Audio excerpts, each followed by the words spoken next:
You've probably seen the videos racing across your feed, an $8 device made by simply pushing a copper rod and a zinc nail into wet garden dirt, promising to pull free, limitless electricity straight out of the ground.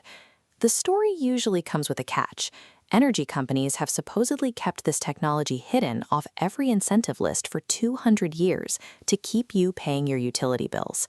And the most convincing part of the whole claim is that the underlying physics are completely real. When you push those two pieces of metal into damp soil and hook up a wire, you genuinely do measure a flow of electrical current. But the narrative about where that energy actually comes from is a complete fabrication.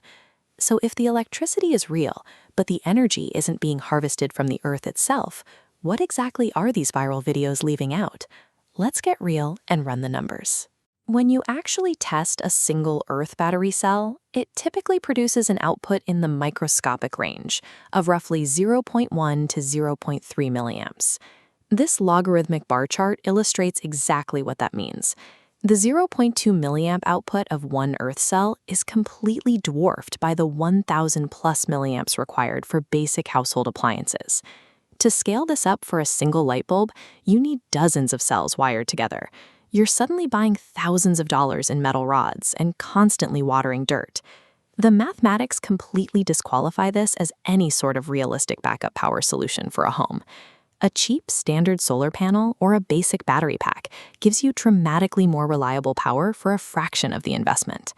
The math fails because of a crucial misunderstanding about where the power comes from. The energy is not coming from the Earth in some mystical sense. It comes entirely from a chemical reaction happening to the metals themselves. Chemists call this a galvanic cell. The wet dirt is simply playing the role of an electrolyte, a conductive medium that lets ions move back and forth. It is doing exactly the same job as the acid inside a standard AA battery or the juice inside a lemon. In this setup, the zinc acts as a sacrificial anode, actively corroding and giving up its electrons. If you try to outsmart the system by using a metal that doesn't corrode, like shiny stainless steel, it won't react. You produce zero electricity. The corrosion is the engine. Because the metal itself is the fuel, the battery has a strict lifespan. Over time, that zinc rod will be completely eaten away, and the battery will simply die. An Earth battery violates exactly zero laws of thermodynamics. It is a slow-motion chemical battery eating its own internal materials as it discharges. Now, there is a historical kernel of truth here. In the 1840s, early renters like Alexander Bain actually did use Earth batteries to generate electricity. They were put to work running early mechanical clock mechanisms that required no winding and eventually provided backup power for early telegraph networks. These early systems were essentially just large-scale, simple chemical batteries buried in the soil, utilizing huge plates of metal spaced far apart in the ground.